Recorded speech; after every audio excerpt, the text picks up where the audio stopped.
नमस्कार मित्रों, स्वागत है आपका मेरे YouTube चैनल ज्ञान चक्र एग्ज़ाम प्रेप में। आज one series for all exam का क्रैश कोर्स डे 19 है, जिसमें हम हिंदी में पढ़ेंगे क्रिया, हिस्ट्री में पढ़ेंगे चोल साम्राज्य और पल्लव वंश, उत्तराखंड ज्योग्राफी में पढ़ेंगे हम उत्तराखंड में संचालित कृषि योजनाएं एवं पहलें। ये आगामी सभी एग्ज़ाम वीडियो लेखपाल, पटवारी, कनिष्ठ सहायक, फॉरेस्ट गार्ड, पुलिस सभी के लिए मोस्ट इम्पोर्टेंट वीडियो है। ये सीरीज़ ही पूरी इम्पोर्टेंट होगी।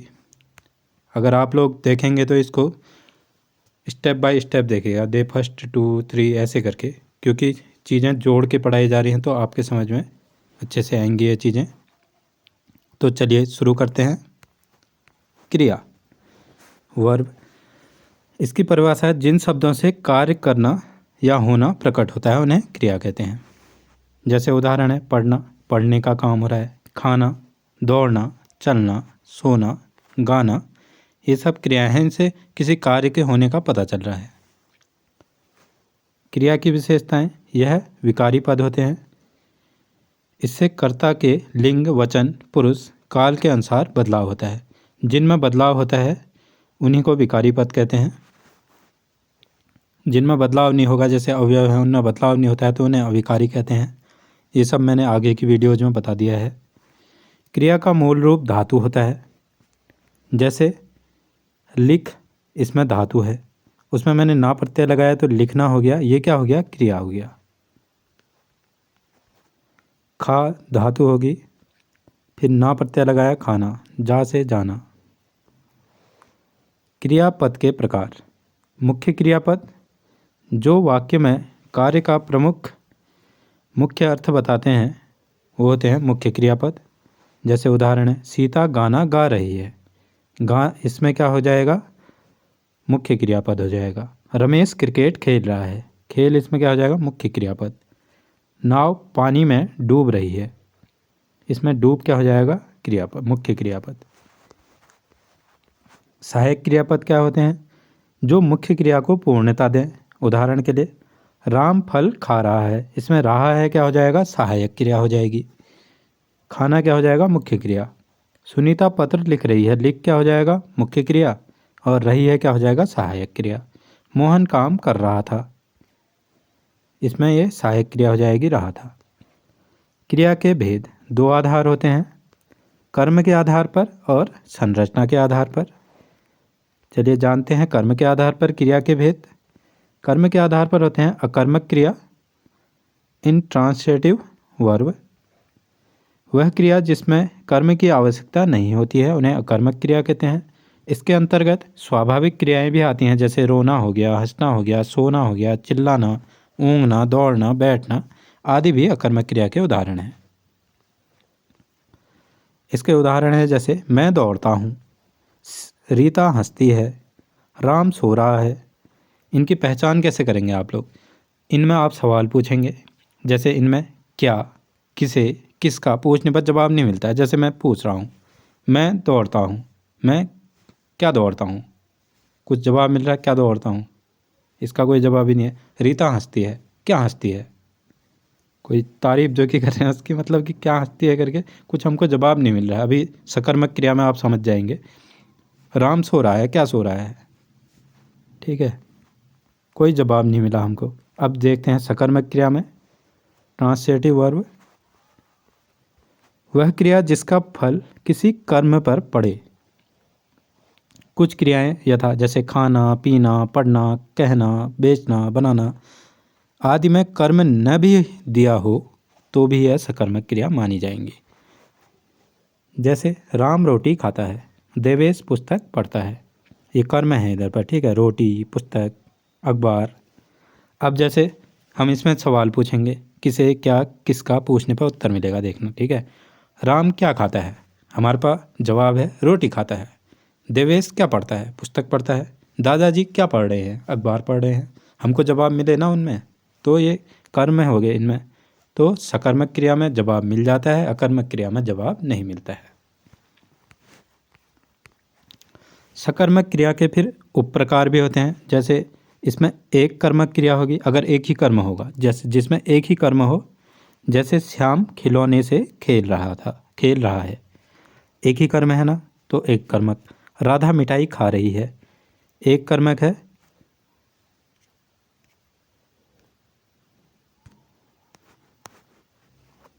तो इसमें क्या हो जाएगा, एक ही कर्म है इसमें, मिठाई खा रही है। द्विकर्मक क्रिया होती है जिसमें दो कर्म हो। जैसे उदाहरण, राधा पापा से पैसे लेती है, एक कर्म पापा से हो गया, एक पैसे हो गया, मतलब एक पापा हो गए कर्म, एक पैसे हो गए, तो दो कर्म हो गए, तो द्विकर्मक क्रिया कहलाएगी। मनु राधा से नाचना सीखा, इनमें भी जैसे मुख्य और गौण होती हैं। द्विकर्मक क्रिया मतलब जो कर्म होंगे उसमें भी मुख्य कर्म भी होगा, एक गौण कर्म भी होगा, मतलब सेकेंडरी। तो जैसे जो निर्जीव होंगे, निर्जीव के पीछे अगर लगे हैं, निर्जीव पहले तो आएगा, जो मेन क्रिया हो रही होगी उसके आगे, अच्छे से समझाता हूँ आपको, रुको। मेन क्या जो क्रिया होगी उसके आगे जो आएगा और निर्जीव होगा तो वो होगी सेकेंडरी, समझ गए। और जो सजीव होगा, जैसे राधा सजीव है, तो वो होगी क्या, मुख्य कर्म होगा वो, ठीक है। ऐसे यहाँ पापा मुख्य होंगे और पैसा होगा जो गौण, मतलब कि सेकेंडरी, ठीक है। संरचना के आधार पर क्रिया के भेद। प्रेरणार्थक क्रिया, जब कर्ता खुद कार्य न करके दूसरों से करवाता है, उसको प्रेरणा देता है कि तू कर, ठीक है। जैसे राम ने श्याम से कलम मंगवाई, खुद नहीं गया पेन लेने, श्याम से मंगवाई है, तो मंगवाना क्या हो जाएगा यहाँ पर, प्रेरणार्थक क्रिया। राम ने उसे, ये प्रेरक कर्ता कौन था यहाँ पर, राम था, और प्रेरित कर्ता कौन था, श्याम था, समझ गए होंगे आप। संयुक्त क्रिया, जब दो क्रियाएं मिलकर एक अर्थ प्रकट करें। जैसे राम देखकर भागने लगा, भागना एक क्रिया है और लगा एक क्रिया है, अब दोनों एक साथ आई और एक अर्थ प्रकट कर रही हैं कि भागने लगा। राधा पढ़ने लगी, ठीक है। संयुक्त क्रिया यही हुई जहाँ दो क्रियाएं हैं, ये क्रिया ये क्रिया, ये क्रिया ये क्रिया, लेकिन आपस में आके एक अर्थ, अलग अर्थ दे रही हैं। पहली क्रिया मुख्य क्रिया कहलाती है, दूसरी भाव या परिणाम को दर्शाती है, ठीक है। ये मुख्य क्रिया कौन सी होगी, इसमें भागना होगी, और ये लगा, अब ये भाव है कोई कि जा रहा है वाली बात, लगी, पढ़ने लगी, भाव है कुछ। नाम धातु क्रिया, संज्ञा या विशेषण में ना शब्दांश को हम जोड़ते हैं तो यह नाम धातु क्रिया कहलाती है। जैसे उदाहरण है, राधा ने मीरा का पर्स हथिया लिया, ठीक है। इस वाक्य में हाथ संज्ञा से बनी हुई नाम धातु क्रिया हथियाना का प्रयोग हुआ है, समझे आप लोग। इनमें ज़्यादातर ना प्रत्यय लगा होगा, जैसे हथियाना, खिसियाना, इस टाइप से। पूर्वकालिक क्रिया, जब एक क्रिया समाप्त होते ही दूसरी क्रिया शुरू हो जाए, पहली खत्म हुई दूसरी शुरू होगी। इनमें ज़्यादातर कर प्रत्यय लगे रहता है।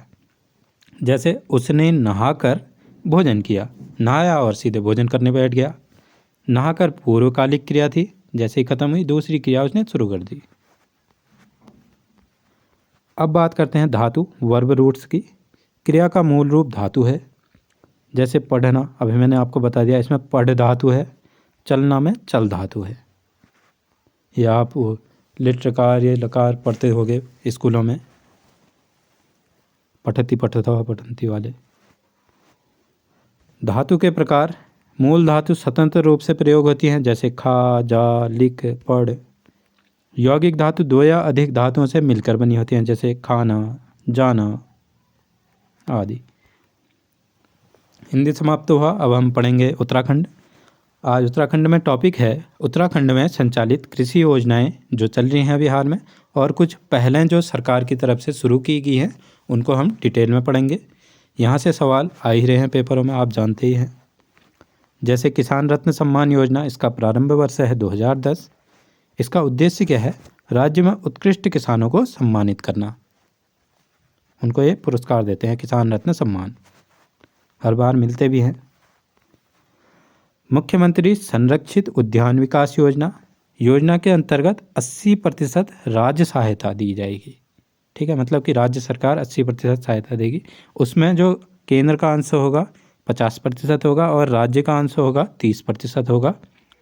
इसमें सहायता 365.70 प्रति वर्ग मीटर, इतने रुपए दिए जाएंगे प्रति वर्ग मीटर के हिसाब से सहायता दी जाएगी कि आप लोग ये। इसका लाभ क्या है, जैसे 100 से 500 वर्ग मीटर में पॉली हाउस का निर्माण करना, निर्माण में सहायता देगी सरकार।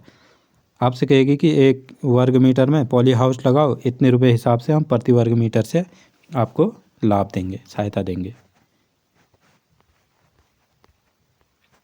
किसान क्रेडिट कार्ड योजना केसीसी, इसका प्रारंभ हुआ अगस्त 1998 में।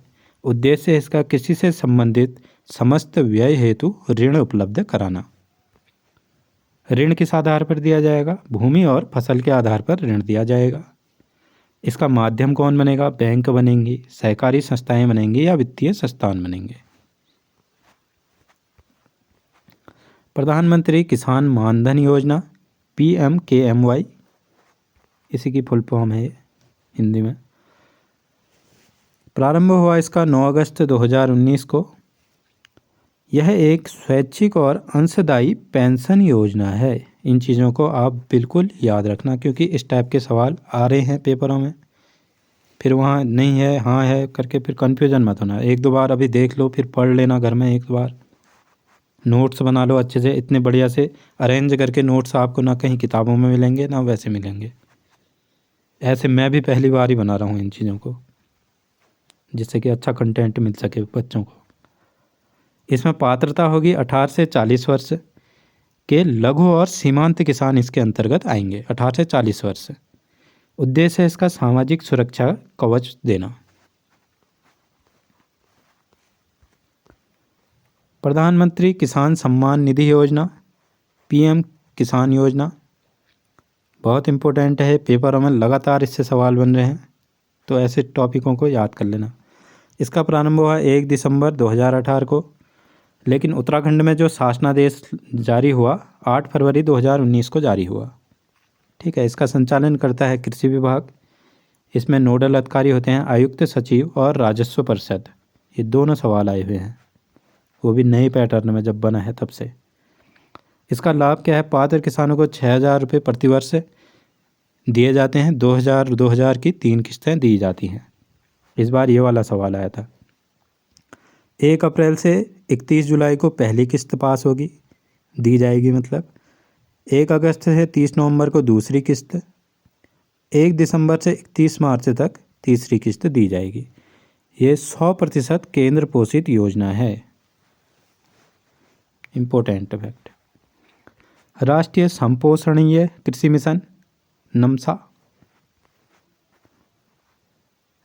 से इसमें सस्टेनेबल मतलब संपोषणीय सस्टेनेबल होता है। ठीक है, उद्देश्य वर्षा सिंचित क्षेत्रों में सतत कृषि उत्पादन बढ़ाना प्रमुख घटक हैं इसके अंतर्गत अलग अलग योजनाएं चलाई जा रही हैं। ठीक है, एक वर्षा आधारित क्षेत्र विकास कार्यक्रम RAD चलाया जा रहा है, जिसके अंतर्गत 2,675 हेक्टेयर का लक्ष्य रखा है सरकार ने।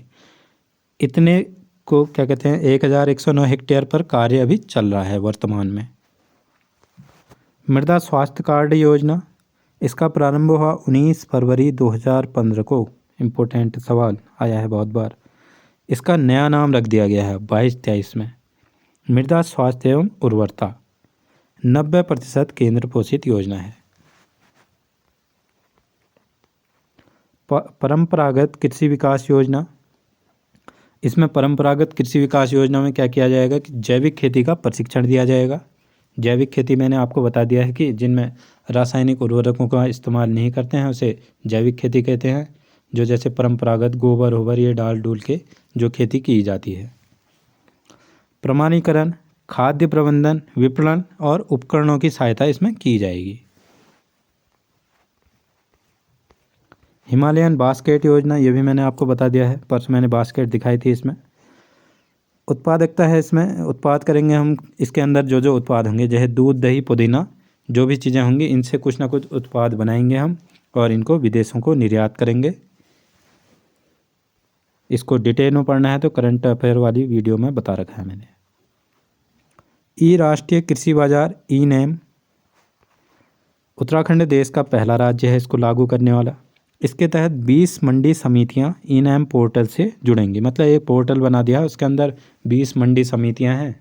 आपस में किसान इसमें ऑनलाइन बिक्री कर सकते हैं, व्यापारी ऑनलाइन खरीद सकते हैं।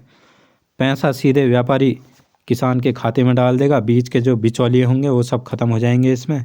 तो किसान को अपनी फसल का अच्छा वो मिल पाएगा, मतलब मुनाफा मिल पाएगा, जितना उसने मेहनत की होगी उस हिसाब से। इसके अंदर चयनित मंडियां हैं हरिद्वार, काशीपुर, गदरपुर, किच्छा और सितारगंज। राज्य में जैविक मंडी प्राकृतिक कृषि विकास संस्था द्वारा चलाई जा रही है। घेरबाड़ योजना भी लाई है एक सरकार। इसका उद्देश्य है बागानों को जंगली जानवरों से सुरक्षित करना। इसमें ताड़बाड़, हाड़बाड़ ये चीज़ें दी जाती हैं। मुख्यमंत्री एकीकृत बागवानी विकास योजना।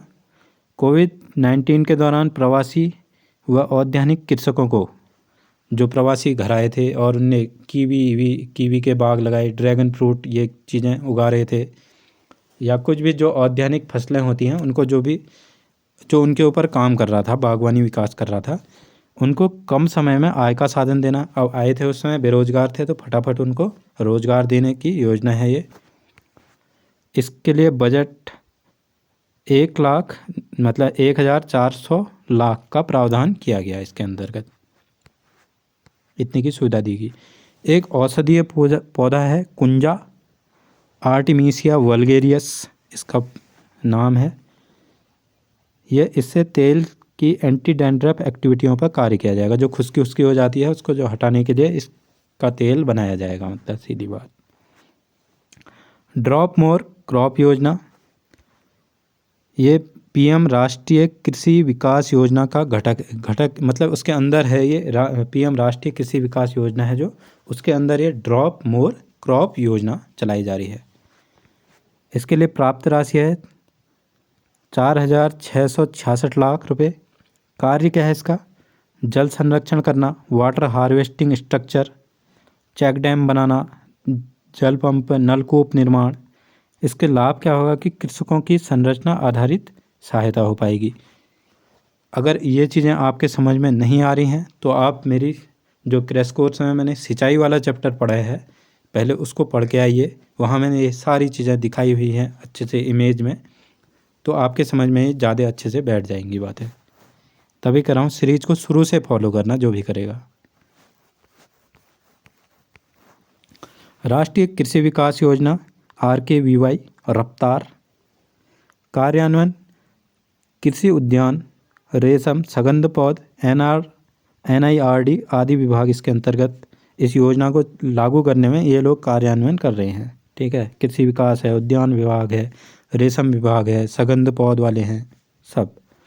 इसका उद्देश्य है कृषि विकास के लिए परियोजनाओं को संचालित करना।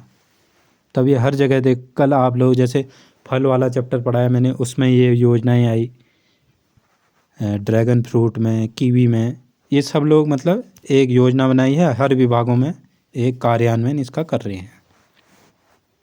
नाम याद रखना, रफ्तार। कृषि विस्तार एवं प्रौद्योगिकी पर राष्ट्रीय मिशन NMAET। पर्वतीय क्षेत्र में हिलसाइड बैंक कार्यक्रम इसके अंतर्गत चलाया जाएगा। इसके अंदर बीज का उत्पादन मडुआ, सांवा, गहत, काला भट्ट, धान, मक्का, गेहूं, मसूर आदि बीज का उत्पादन किया जाएगा। हिल सीड बैंक बना रहे हैं एक, ठीक है, इसके अंतर्गत कृषि विस्तार प्रौद्योगिकी राष्ट्रीय मिशन के अंतर्गत। राष्ट्रीय उद्यान मिशन योजना, कुल स्थापित इकाइयाँ हैं इसकी 66 खाद्य प्रसंस्करण यूनिट इसके अंतर्गत हमने स्थापित की हैं। हिमालयन काशीपुर में 6 यूनिट इसकी लगाई गई हैं अभी। वर्मी कंपोस्ट निर्माण योजना, इसका उद्देश्य है जैविक खेती को प्रोत्साहन देना। इसके लाभार्थी हैं हमारे बेरोजगार युवा, महिलाएं और स्वयं सहायता समूह। रोजगार सृजन के साथ साथ पर्यावरण हितैषी कृषि इसके अंतर्गत की जाएगी। मसाला मिर्च प्रोत्साहन योजना, इसका लाभ क्या है? 7 रुपये प्रति किलो प्रोत्साहन राशि दी जाएगी। मतलब सरकार इतने में खरीद लेगी, 7 रुपये प्रति किलो में, इससे सस्ते में नहीं जाएगी ये मिर्च, लाल मिर्च। इसका उद्देश्य है गुणवत्ता युक्त लाल मिर्च का उत्पादन को प्रोत्साहन देना।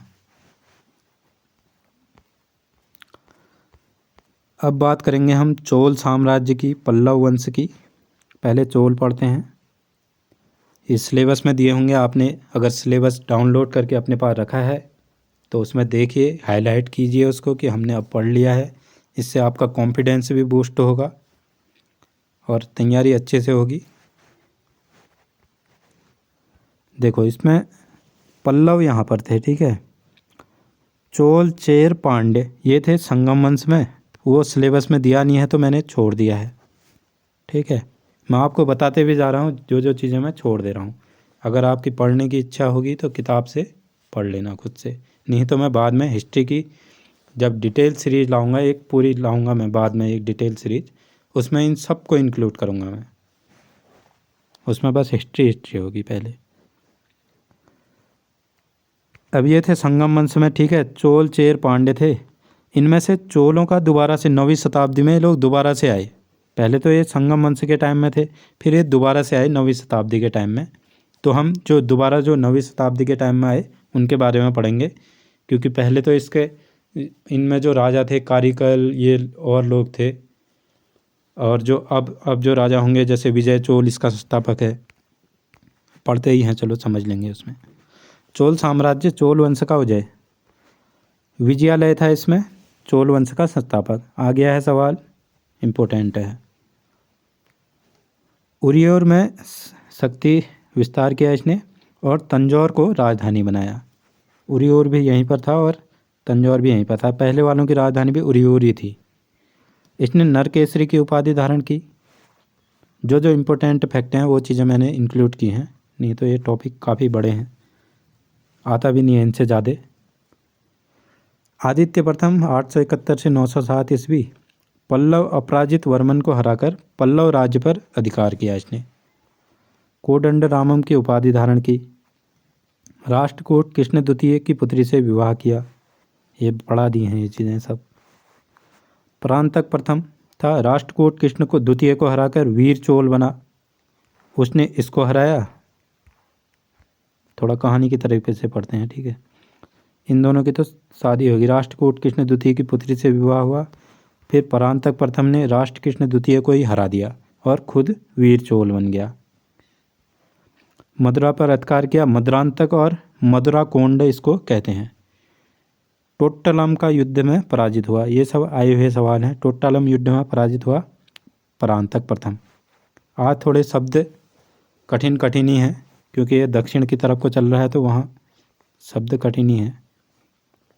राजराज प्रथम पहला महान शासक था। लंका, मालदीप, कलिंग पर विजय की इसने। भूमि की पैमाइश करवाई, मतलब नपवाया ऐसे करके भूमि, जैसे जूला पैमाइश, ये चीज़ें यहाँ भी कराई थी इन लोगों ने। कांडुलूर, सकलेकल, मरुत की उपाधि धारण की। राजेंद्र प्रथम सबसे महान शासक था। इसने लंका, चालुक्य, बंगाल, श्री विजय, दक्षिण पूर्व एशिया पर विजय की। इसने गंगईकोंड चोलपुरम बसाया, एक नगर बसाया गंगईकोंड चोलपुरम, ठीक है। और बंगाल की खाड़ी को चोलों की झील कहा जाने लगा। इम्पोर्टेंट सवाल है, आया है 2-3 पेपरों में आया है। बंगाल के चोलों की झील किसे कहा जाता था? बंगाल की खाड़ी को। चोल गंगा एक तालाब था जिसमें गंगा से जल ले गए और चोल गंगा एक तालाब में संग्रहित कर दिया गंगा का जल, तब इसे गंगईकोंड चोलम और कडार कोड की उपाधि धारण की इसने। राजाधिराज प्रथम चालुक्य सोमेश्वर फर्स्ट को हराकर विजय राजेंद्र की उपाधि धारण की इसने। कोप्पम युद्ध में मारा गया। अश्वमेध यज्ञ कराने वाला इकलौता चोल शासक। कुलोतुंग प्रथम लंका से संधि की इसने, क्योंकि नीचे की तरफ को है। कर सुधार किया इसने। सुंगत वित्त उपाधि धारण की। इसका सुंगत वित्त का अर्थ होता है कि करों को हटाने वाला। इसने चीन के बौद्ध विहारों को 6 लाख मुद्रा दान दी, कुलोतुंग प्रथम ने। कुलोतुंग द्वितीय था, शांति का युग इसके टाइम को कहा जाता है, शांति का युग। कट्टर शैव था, लेकिन ये इसने जो एक मंदिर था उसमें विष्णु की मूर्ति रखी थी, उसको समुद्र में फेंकवा दिया था। ये सवाल भी आया है कुलोतुंग द्वितीय वाला। कुलोतुंग तृतीय था, भीषण अकाल में राहत कार्य, भीषण अकाल पड़ा इनके समय में, तो इसने क्या किया? राहत कार्य करे, बांध बनाए, तालाबों का निर्माण किया राजेंद्र तृतीय अंतिम शासक था, पांड्यों से पराजित हो गया है। अब बात करेंगे चोल प्रशासन की। केंद्रीय प्रशासन, राजा सर्वोच्च शक्ति था। इसमें यहाँ भी राजतंत्रात्मक ही था। राजा, इतने सारे राजा हमने पढ़ दिए, वंशानुगत चल रहे हैं ये सब। युवराजों की नियुक्ति जीवन काल में हो जाती है, मतलब जैसे मरा ही नहीं होगा तो अपने बच्चे को पहले ही वो राजा नियुक्त कर देगा। मंत्रिपरिषद की कोई पुष्टि नहीं है, मंत्रिपरिषद की कोई जानकारी नहीं है अभी तक किताबों में। प्रमुख अधिकारी, जो नीले से बनाए हैं मैंने, ये पेपरों में आए हैं। उडेनकुट्टम अधिकारियों की परिषद थी। पेरुंदरम उच्च अधिकारी होते थे। सिरुतरम निम्न अधिकारी होते थे। कुंदरकुट्टम राज दरबार अधिकारी होते थे। विदय मिल बाहरी अधिकारी होते थे। ओलई आदेशों का जो मसौदा तैयार करता था, कच्चा मसौदा होता था ना, वो चीज़ें जो तैयार करता था उसे ओलई कहते थे। आप लोग ये आगे तरफ जो ये इमोजीज लगी होती हैं, इन कंटेंट से रिलेटेड ही मैं लगाए रहता हूँ, तो आप इनको भी देख सकते हैं, इनसे थोड़ा समझ विकसित होगी आपकी। ओलई नायकम मसौदों की जांच करने वाला होता था, ओलई नायकम। राजव्यवस्था विभाग, पूर्ववीर त्रिणक्य, विभाग को मतलब पूर्ववीर त्रिणक्य कहा जाता था। इसका प्रमुख होता था वीरत पोतगक। आप लोग इसमें देखते रहना, प्रोनाउंसिएशन तो जैसा भी हो रहा होगा, क्योंकि मैं भी अटक ही रहा हूँ इनमें। प्रमुख कर इरेकुडन इरेकडी, भूमि कर था ये, 1/3 से 1/6 भाग तक लिया जाता था। मंगनमयी शिल्पी कर था। मनई दुरई गृह कर था। कड़मई सुपारी के वृक्ष में कर लगाते थे जो, वो कड़मई कहलाता था, ठीक है। मरमचाड़ी अन्य वृक्ष थे। पडी कवल जो चौकीदारी के लिए कर लिया जाता था, वो पडी कवल कहलाता था। किडाकू कासू पशु कर था ये। मरंद पांडु दंडम जुर्माना था, ठीक है। उतने इम्पोर्टेंट तो है नहीं है, आए भी नहीं है पेपरों में, फिर भी एक नज़र मार के जाना, पेपर कठिन ही बन रहे हैं आप। सैन्य व्यवस्था, बड़ पैर केकुलस, बड़ पैर केकुलस पैदल सेना थी, ठीक है। ये पैदल आगे से पाँव बनाए हैं, देखो इनमें पैर भी आ रहा है, ऐसे भी याद कर लेना। कुडी रेच्य वगर घुड़सवार थे। कुंजिर मल्लर गज सेना थी। विल्लीगल धनुर्धारी थे। सेंगुदर भालाधारी थे। नौसेना राजराज फर्स्ट और राजेंद्र फर्स्ट के काल में सशक्त थी। वीर सैनिक क्षत्रिय शिखामणि कहलाते थे। अब बात करेंगे हम न्याय व्यवस्था की। राजा का न्यायालय धर्मासन कहलाता था, मतलब कि इसमें न्यायालय को धर्मासन कहते थे, ठीक है। धर्म का जो आसन है वो न्यायालय। सलाहकार होते थे इसमें धर्मासन भट्ट। राजा नगर ग्राम सभा न्यायिक कार्यों के लिए होते थे। स्थानीय समितियां व सुधार दंड थे, सुधारात्मक दंडे दिए जाते थे। स्थानीय प्रशासन, सभा महासभा स्वायत्त संस्था, इनको वरियम कहा जाता था। इस टाइप के सवाल आते हैं, जैसे उर वाला आया हुआ है। उर होते थे, साधारण ग्रामों को भी उर कहते थे और ग्राम सभा को भी उर ही कहते थे, ठीक है। साधारण गांव जो होंगे उनको भी उर कहते थे, और जो ग्राम सभा होती थी उसे भी उर कहा जाता था चोलों के समय में। इनके समय में मतलब ये जो स्थानीय प्रशासन था ना, ये बहुत चोलों के समय में बहुत अच्छा था, मतलब स्थानीय प्रशासन, बुक्स में लिखा हुआ है ऐसा। नगरत्तार नगर सभा थी। नांडू सभा प्रतिनिधि सभा नात्तूर, नात्तूर कहते थे इसको, नांडू सभा को। चोलकालीन साहित्य, लेखक हैं लेखक हैं और इस तरफ रचनाएं हैं। जय गोंदार कलिंग तुत्तपर्णी इसकी रचना है। सेक्किलार परियम पुराणम उत्तकुत्तम कुलोतुंग सोलम उला। कंबन ने रामावतारम लिखी थी, तमिल रामायण। मैंने ये बताया था आपको, जब रामायण वाला मैंने महाकाव्य वाला चैप्टर पढ़ा है, तो मैंने ये, क्योंकि इम्पोर्टेंट सवाल है कि रामावतारम किसकी रचना है, कंबन की है, और ये तमिल का रामायण में अनुवाद है। चोलकालीन मंदिर हैं, एक ही आया है अभी तक पेपर में, ये बृहदेश्वर मंदिर। विजयालय चोलेश्वर मंदिर विजयालय ने बनाया। स्थान है इसका नर्तमाल्य। इनको अब नहीं कह रहा हूँ मैं, कठिन हो रहे हैं। सुंदरेश्वर मंदिर आदित्य प्रथम ने बनाया। नागेश्वर मंदिर भी आदित्य प्रथम ने बनाया। बाल सुब्रमण्यम मंदिर आदित्य प्रथम ने बनाया। कोरंगनाथ मंदिर प्रांतक प्रथम ने बनाया था। बृहदेश्वर मंदिर राजराजेश्वर ने बनाया था। ये राजराज प्रथम ने तंजौर में बनाया था। ये इंपॉर्टेंट सवाल है, ठीक है। इसका मंदिर भी है ये है ये राजराजेश्वर मंदिर, मतलब बृहदेश्वर मंदिर, इसको ही राजराजेश्वर मंदिर भी कहते हैं। तंजौर में बनाया गया था ये। एक और बृहदेश्वर मंदिर है, गंगई चोलपुरम में बनाया था राजेंद्र प्रथम ने। ऐरावतेश्वर मंदिर राजराज द्वितीय ने बनाया था दारसुरम में। कंपहेश्वर मंदिर कुलोत्तंग तृतीय ने बनाया था त्रिभुवन में। उतने इम्पोर्टेंट नहीं है, इसको याद करके जाना, बस देख लेना लेकिन सब। अब बात करेंगे हम पल्लव वंश की। उद्भव हुआ ये सातवाहनों के सामंत थे, फिर स्वतंत्र ब्राह्मण शासक हुए भारद्वाज गोत्र के। ये वाला सवाल बन सकता है सामंतों वाला कि पल्लव किसके सामंत थे। सातवाहनों के प्रमुख शासक शिव स्कंद वर्मा प्रथम शासक था। शिव स्कंद वर्मा इसका। इसमें संस्थापक की कोई जानकारी नहीं है किताबों में भी, ठीक है। प्रथम शासक था, इसकी राजधानी थी कांची। विष्णुगुप्त था, समुद्रगुप्त से पराजित हुआ, प्रयाग प्रशस्ति में इसका उल्लेख है। ये सवाल ऐसे आया है कि कौन सा पल्लव शासक समुद्रगुप्त के समकालीन था, तो विष्णुगुप्त, बस। सिंह विष्णु था, अवनी सिंह इसको उपाधि मिली थी, और इसके दरबार में भारवी इसके दरबार में थे। ये भी इम्पोर्टेंट हो जाता है। भारवी किसके दरबार में थे? पल्लव शासक सिंह विष्णु के दरबार में थे। महेंद्र वर्मन फर्स्ट पुलकेशिन द्वितीय से पराजित हुआ, ये हार गया पुलकेशिन द्वितीय से। इसने मत विलास प्रहसन लिखी है, इम्पोर्टेंट है, आ गई है पेपरों में। इससे यही सवाल पूछता है ज़्यादातर। नरसिंह वर्मन फर्स्ट था, मामल्ल कहते थे इसको, उपाधि थी मामल्ल इसकी। पुलकेशिन द्वितीय ने इसको हराया, तो इसके लड़के ने इसको हरा दिया, ठीक है। पुलकेशिन द्वितीय को हराकर बादामी कोंड की उपाधि धारण की, और इसके समय में ह्वेनसांग कांची आया था। ये सवाल भी बने हैं, मतलब ये सब के सब।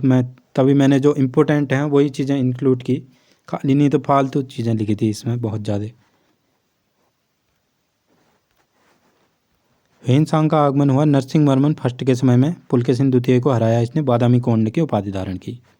ये सवाल बन सकता है आने वाले पेपर में। अंतिम शासक अपराजित वर्मन था, आदित्य प्रथम से पराजित हुआ ये। पल्लवकालीन विद्वान, यहाँ से सवाल आते हैं। इसका मोस्ट इम्पोर्टेंट टॉपिक यही है, मतलब जैसे आप देख भी सकते हैं, जैसे भारवी की रचना किराता अर्जुनियम। दंडिन ने 10 कुमार चरित लिखी, उत्तर रामचरितम लिखी। महेंद्र वर्मन फर्स्ट ने मत विलास प्रहसन लिखी। प्रभाकर ने बृहति लिखी। कुमारिल भट्ट ने श्लोक वार्तिक व तंत्र वार्तिक और टुष्टिका लिखी थी। इम्पोर्टेंट है, आप लोग इसको याद कर लेना, ठीक है। आए हैं सारे के सारे पेपर में। स्थापत्य की शैलियाँ 4 शैलियाँ थी। महेंद्र वर्मन शैली मंडप का निर्माण करते थे, ठीक है, मंडप निर्माण करते थे। पंच पांडव मंडप यह है, पंच पांडव केव मंदिर है जो, वो यही है। मामल्य शैली नरसिंह वर्मन फर्स्ट ने बनाई थी ये, तभी से मामल्य भी कहते थे। इसने रथ मंदिर बनाए, जो महाबलीपुरम का रथ मंदिर है, ये है ये महाबलीपुरम का रथ मंदिर। धर्मराज रथ भी कहते थे इनको। इम्पोर्टेंट यही है कि महाबलीपुरम का रथ मंदिर किस शैली में है, मामल्य शैली में है, और किसने बनाया? नरसिंह वर्मन फर्स्ट ने बनाया। आया है ये वाला सवाल। राज सिंह शैली नरसिंह वर्मन द्वितीय ने बनाई थी ये। भूमि पर मंदिर बनाते थे। शोर का मंदिर और वैकुंठ और पेरुमल मंदिर इसमें फेमस मंदिर हैं। शोर का मंदिर ये है। अब भूमि पर मंदिर ये देखिए, वैसे तो सभी भूमि पर होने वाले हैं। अपराजित शैली नंदी वर्मन ने अपराजित शैली लाया, जो छोटे मंदिर होते थे। मुक्तेश्वर मंदिर ये है। ये मंदिर मैंने इसलिए ऐड किए हैं, इससे आप शैली समझ जाएंगे, बाकी ज़्यादा इम्पोर्टेंट है नहीं है, 1-2 ही सवाल आए हुए हैं इनसे। Thanks for watching. अब आपका क्या काम है, आपने लाइक करनी है वीडियो, कमेंट करना है, एक कमेंट नहीं करते हैं आप लोग देख के भी, शेयर कीजिए इनको ज़्यादा से ज़्यादा, सब्सक्राइब कीजिए और बेल आइकन दबाइए, जिससे कि मुझे भी थोड़ा मोटिवेशन मिल सके वीडियोज़ बनाने के लिए, क्योंकि अभी नया नया चैनल है तो सब्सक्राइबर बहुत कम है और ज़्यादा रीच भी नहीं है इसकी। तो आप लोग इसमें थोड़ा सपोर्ट दीजिए, जिससे ही मैं आपके लिए ऐसी शानदार वीडियोज़ लाते रहूं और आप लोग मन लगाकर पढ़ाई करते रहिए। धन्यवाद।